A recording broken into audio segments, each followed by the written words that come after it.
Disclaimer: I don't do stock specific videos. However, this specific discussion is geared towards people trying to get into unlisted shares which are pre IPO. There is risk associated with it, there's potential of a reward, and that's what I want to talk about in this video. Swiggy here is just an example. I do not hold Swiggy's unlisted share, even though I wanted to, but just could not meet the capital requirements. However, this is very interesting and exciting as to what is driving people to go after unlisted shares. How do you buy unlisted shares? How do you buy pre-IPO shares, sometimes referred to as gray market? Can be a call for separate discussion. There are a lot of platforms that help you enable to do that. But this discussion is more from the perspective of what's the rush.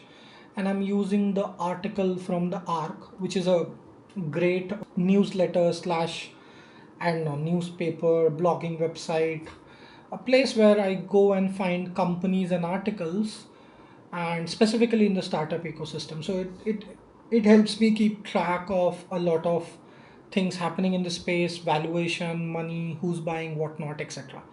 This is not a sponsored post of any kind. I have not been paid by ARC. I do not hold Swiggy. Here we go. So there's a huge rush in Swiggy's unlisted share. And here are a bunch of people who are keying in, eyeing in Swiggy pre-IPO, just trying to get it. Now, whether this is a valuation game or not, let's dive in to understand. So Torres Fintech and Storey unlisted brokers, two relatively obscure funds, are among the largest buyers of Swiggy shares from existing investors ahead of company's IPO.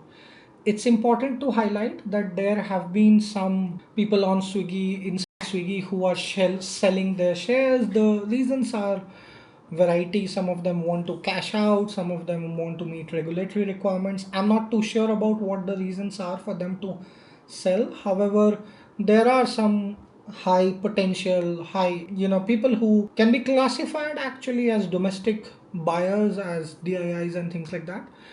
And then there's another company, which, sorry, it's the same company, Strute, which has picked about 439 crore from Elevation Capital, which was the first investor in Swiggy. And Torres has bought something from the founder, Sri Harsamajiti, at roughly around 23 crores. And there is some sort of clocking in of returns. So Elevation actually put some money, and now they have made 30x times in the partial stake sale, which is huge.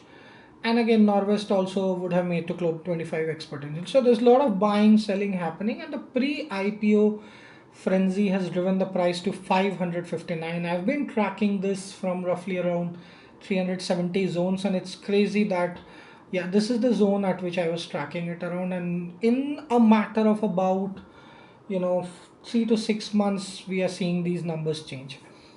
Now, what's also happening is that it's very unusual for a 60-year-old industrial equipment company, which is, Hindustan Composites, buying, actually privately acquiring Swiggy share for 5 crores. Now, there are two key factors that can be thought, which is the heightened domestic interest in Swiggy or the likes of Swiggy that approaches pre-IPO. I think there's a potential in Swiggy that cannot be discounted. It's a great stock. Competition stocks are always good buy. Zomato has already proven the value. And another factor is there's a desire to capitalize on the ongoing stock market boom. Now, whether there is a boom or not, a lot of FIIs are selling, so can be debated from both sides.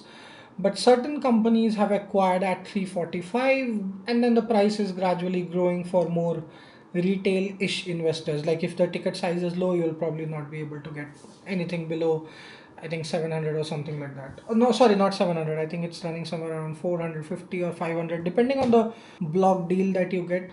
So Swiggy is a very, very well recognized brand. So there's a wealth manager quoting and involved in buying and selling Swiggy shares. Swiggy is a well recognized brand. Buying shares in the unlisted market has snob value and exclusivity. Many HNIs have grown tired of traditional investments. Now, with the, if I connect this with something else which is happening in the market, as SEBI, which is the regulator going after the options and derivative space, changing the expiry, changing the commissions, the percentages, and changing even the tax slabs and all that. traditional investments are becoming difficult in the light of all of this. So people are going towards instruments like this without understanding the risks associated with it. Again, I am not commenting whether you should or should not buy. So the valuation is expected to be somewhere between 12 to 15 billion, higher than the sub 10 billion which is currently being discussed in private sales. So investors are really betting on some quick gains.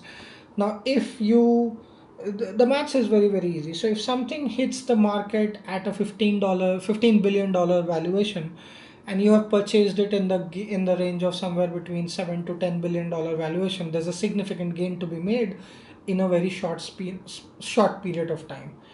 Now, Zomato's market cap is kind of approaching 30 billion, and thinking among investors is, since Swiggy is close rival, Swiggy should be valued at a minimum of 15 billion. Now, it can also be argued that these people might want to hold the stakes in Swiggy for a longer period of time, because as the market progresses, and we all know the quick delivery space, food commerce space is gonna keep on increasing. There's no signs that show significant downwind. We had COVID, which caused a lot of challenges in those businesses, but in fact, there's good positive outlook here. So most HNIs are buying Swiggy's worth 25 lakh to a crore, which many also bidding for higher amount. There's also some CCPS, which is like compulsory converted preference shares. I don't know what that really is, but to me, it's like if you buy certain number of shares, you get a lower ticket price. So if you buy something like 1401, you probably get something at a 5 lakh rupees. So 5 lakh divided by 1400 is, yeah, 357. So you get it at a lower price. But if you go to a lower ticket size like 25 and all, you'll probably get it at much higher number. Now, I don't know the specific numbers it's trading, so don't quote me on numbers, please, but do your own research. Now, the point is really this. The last line which hits me very hard is everyone wants instant gratification. And this is something that I'm trying to look at, while I'm also actually keen on buying some of these unlisted stock for a small chunk of my portfolio. But the fact of the matter is, within the past 6 months to a year, these discussions have become more prominent, and lot more platforms that start to offer you unlisted or gray market shares are popping up. Yes, there is a good chance of a potential upside in case of an IPO, and you probably will not be able to sell it within 6 months of IPO. There are certain rules associated with this, but again, the gains for good stocks like Swiggy's cannot be discounted. So this might very well be a completely new investment segment that is opening up for retail traders. And we should be very the kind of study that is required to buy these is very different. You'll get almost no technical data. Fundamental data is also, well, non-existent, to be honest. It's all in very when you buy, you are presented with very limited amount of information unless you go to bigger deals. So yeah, it's mostly business evaluations. It's a different kind of fundamental analysis. In fact, it's more of the typical kind of fundamental analysis, which is the fact that you invest in businesses rather than stocks. So that was the whole point of this video, to try and talk about a completely different kind of investment stream that is opening up. If you are one of the investors in Swiggy, or if you do invest in unlisted stocks, please do share your experience. Do comment upon the different platforms that you have used to purchase stock like this. Until next video, bye bye.